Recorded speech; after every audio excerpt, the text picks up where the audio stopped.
రండి వచ్చి ఫోన్ చేయండి. ఆకలిగా లేదు, నువ్వు తినే. రే నువ్వైనా తింటావా? నేను ఆల్రెడీ పార్టీలో తినేసి వచ్చా. మానేయండి తిండి. ఆ? అమ్మకి చెప్పే వెళ్ళాను కదా నా పార్టీకి. I just don't get her sometimes. రే నీకు ఇష్టమని సాంబార్ రైస్ చేశాను. ఆకలి లేకపోయినా తిను, యాషాలేమాక.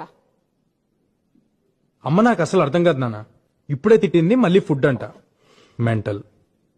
అమ్మలు అంతేరా, వెంటలే మనకు తిండి పెడతారు, మనతోనే తిట్లు తింటారు. ఏమనుకోవాలని వాళ్ళు అంతేరా. గొడవ పడేది మనతోనే, మన మంచి కోసమే. మనం దాన్ని చేదస్తాం అనుకుంటాం, వాళ్ళు దాని బాధ్యత అనుకుంటారు. కరెక్ట్. యూనో సంథింగ్, ఇంట్లో అమ్మో నాన్నో తాతయ్యో నాన్నమ్మో లేకపోతే ఇంకెవరు అడుగుతారా మన్ని తిన్నావా ఉన్నావా అని? వాళ్ళు ఉన్నప్పుడు వాళ్ళు విలువ తెలియదురా. రేపు లేరనుకో, వాళ్ళు మనతో ఉన్న ప్రతి క్షణం చాలా విలువైందిరా.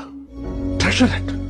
సారీ నాన్న, ఇందాక అమ్మ సడన్ గా తిట్టేసిందని. తిడతారా, పెద్దోళ్ళు అన్నాక తిడతారు. పడతాం, ఏమైంది? ఈగో ఎందుకు మనకి? అన్నది మనోళ్లేగా, మన కోసమేగా.